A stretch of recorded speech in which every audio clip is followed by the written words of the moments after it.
नमस्ते, स्वागत तथा अभिवादन।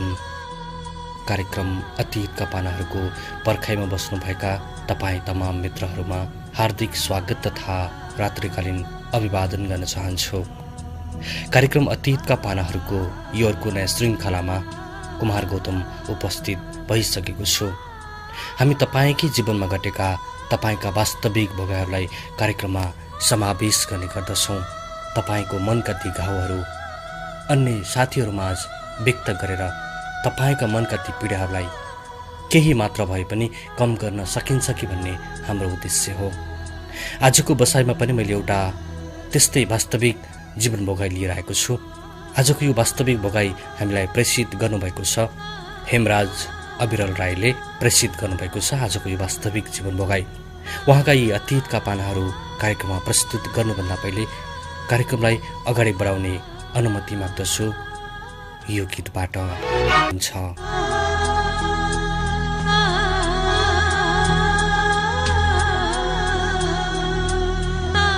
हाँस्दा पनि, बस्दा पनि, खाँदा पनि हर पल आउने एउटा सपना छ मेरो आँखाभित्र। यस्तो सपना जुन आँखा चिम्ले पनि देखिन्छ, आँखा खोले पनि देखिन्छ।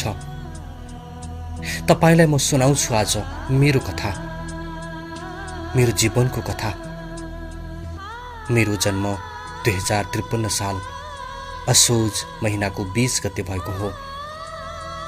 घरको जेठो छोरा म, पढाइमा धेरै तेजिलो थिए। आजभन्दा लगभग 7-8 वर्ष पहिलाको कुरा हो।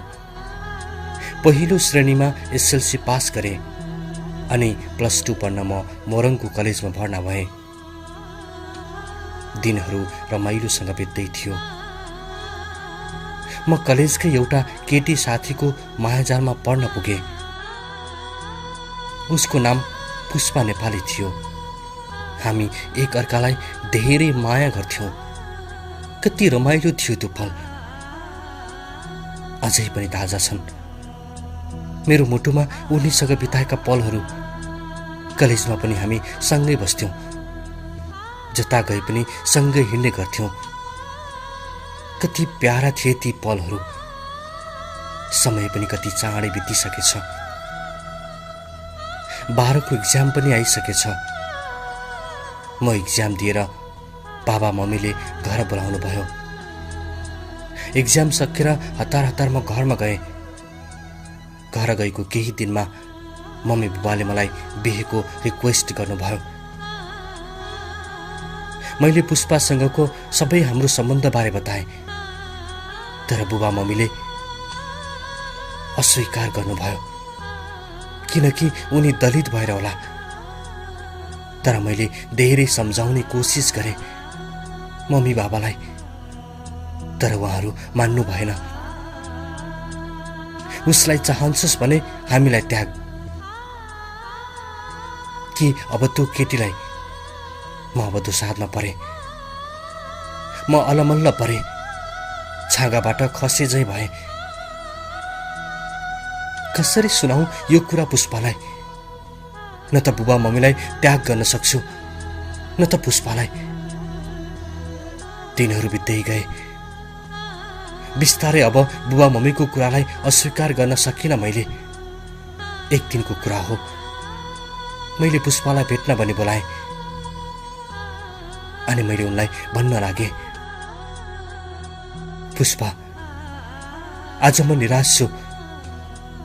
मेरा चेहराका हरेक नसा नसामा आत्मग्लानीका रेसाहरू बगिरहेका छन्। लाचार भएको छु म। खै कसरी भनौँ? जब तिम्रो सामु ओठ खोल्न खोज्छु, अनायासै बढै मनको पहाडले थिचेको आवाज हुन्छ र यो धरातल भाँसिएर तल गहिराइसम्म पुग्छ। बेबस छु परिस्थितिसँग घोडा टेक्न। मेरो आफ्नै प्राण र धड्कन आफै लिलाम गर्न बाध्य छु। म आत्माविहीन यो भौतिक शरीर लिएर बाँच्न। म यसै गरी एक कोहरो बेसुरमा फतफताइरहेको थिएँ। पुष्पाका गहभरि मोती दानाहरू टिलपिल टिलपिल भरिएका थिए। सायद मेरा अव्यक्त भावहरू नै उनका लागि इसारा बनिरहेका थिए। सूर्यले पश्चिमको क्षितिज क्रमशः चुम्दै चुम्दै गइरहेको थियो। किराहरूको एकहोरो किरिरी आवाजले मनमा एक किसिमको डर, त्रास र भयको सृजना गरिरहेको थियो। पुष माघको साँझ मन्द मन्द चिसो हावाले हामी दुवैलाई चुमिरहेको थियो। शरीर लुगलुग एक तमासले काँपिरहेको थियो र निराशपनको भाव झल्किरहेको थियो। भन न यमराज, मलिन मुहार पार्दै सामिप्यता बढाइन् र आँसुका ढेका टपलक्क खसाउँदै भनिन्, भन न यमराज, आखिर कतिन्जेल यसरी तडपाएर मनका भावनाहरू मनमै कुण्ठाएर राख्छौ? तिमीले नै भनेको होइन, कुनै पनि कुरा गुम्साएर साँचेर राख्यो भने बताउनलाई भोलि फेरि नआउन सक्छ अनि मन मिल्ने मान्छेलाई दुःख बाँड्यो भने दुःख घट्छ भनेर। फेरि तिम्रो मभन्दा नजिकको कुनै छ र यो दुनियाँमा? रुन्चे स्वरमा जति उनका आवाजहरू पोखिँदै जान्थे उति मेरो मन डर र त्रासको भयले मन्द मन्द घोच्दै जान्थ्यो अनि आफ्नोपनको बोध नजिक भएर आउँथ्यो। धेरै बेरको मौनतापछि फेरि थपिन्, कतै हाम्रो मायामा भन्दै मुन्टो तलतिर झुकाइन्। रोकिए उनका शब्दहरू, गला अवरुद्ध भयो उनको। सायद उनमा पनि एक किसिमको शङ्का र भयले गाजिसकेको हुँदो हो। बिस्तारै उनको मुन्टो सम्हालेर मेरो काखमा राखे। सिरी सिरी हावा सँगै उनका लामा लामा केसहरू तछाड बछाड गर्दै स्थलबलाइरहेका थिए। गन्तव्यविहीन यात्रामा यत्रतत्र। आफूलाई सम्हाल पुष्पा, संसार हाम्रो होइन, हामी मानिस समय र परिस्थितिको दास हौं। जस्तोसुकै परिस्थिति सहेर बाँच्न सक्नु हाम्रो मजबुरी हो। म सम्झाउँदै थिएँ उनलाई। रात आफ्नै गतिमा सललल बगेर छिप्पिँदै छिप्पिँदै गइरहेको थियो। पहाडी गाउँका कुकुरहरू ग्वाङ ग्वाङ आवाज गर्दै वफादारीपूर्वक घरको पहरा दिइरहेका थिए। आज बाध्यता र व्यवस्थाले निम्ताएको मेरो अन्तिम निर्णय पुष्पालाई सुनाउनु नै थियो। भित्रैबाट साहस जुटाएर मैले कापेको स्वरमा भने, पुष्पा, मलाई माफ गरिदेऊ।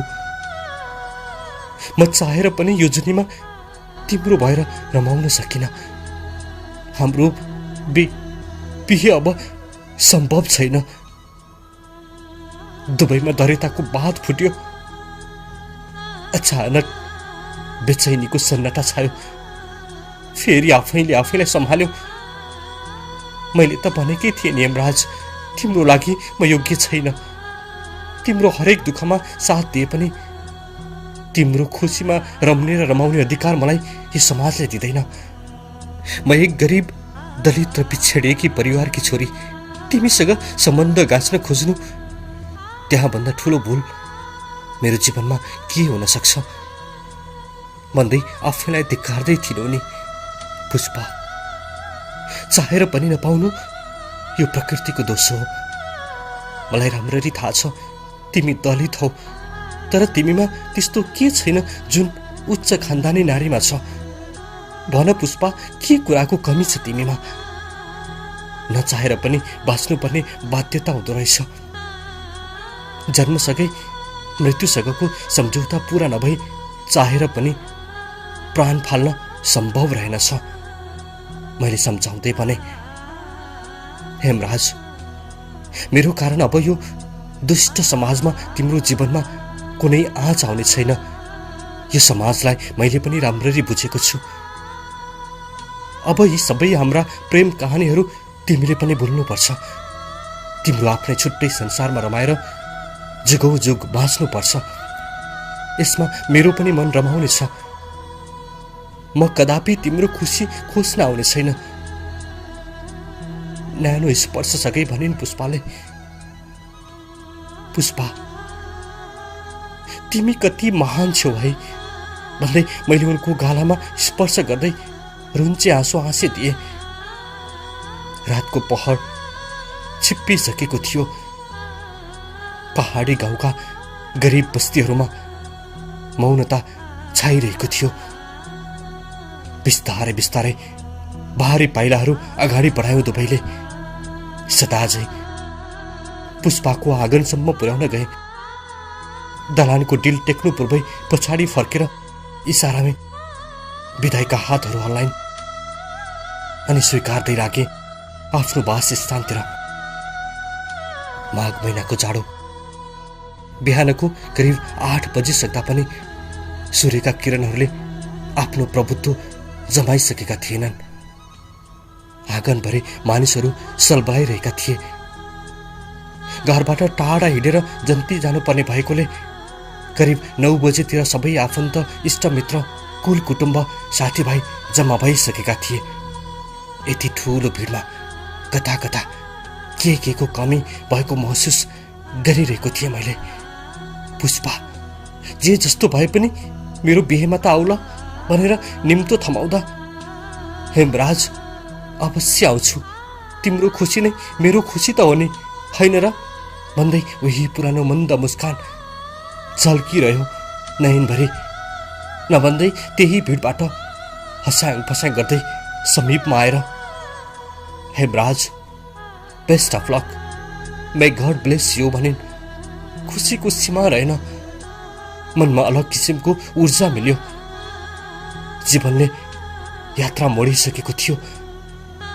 अब परिवारमा अलग्गै जिम्मेवारीको बोझ काँधमा थपिएको थियो। घर परिवारमा बेग्लै किसिमको खुसी छाएको थियो। परिवारको जेठो छोरा, त्यसमा पनि बाबा आमाको हेराइ र रोजाइको बुहारी भित्राउन पाउँदा संसारका ती भाग्यमानी बाबा आमाको खुसी मिलेको थियो। मेरा बाबा आमालाई पनि बेग्लै संसारमा रमाइरहेको थियो हाम्रो सानो परिवार। बिहेको पर्सिपल्ट सबेरै गाउँभरि हल्ली खल्ली भयो। पुष्पा घरमा छैनन् रे, बिहान ओछ्यानमा हेर्दा भेटिनन् रे, यस्तै आवाजहरू गाउँभरि गुन्जिरहेका थिए। एक्कासी आङ सरर फुलेर आयो। पुष्पा एउटी असल चरित्र भएकी नारी हुन्। यो हुन सक्दैन।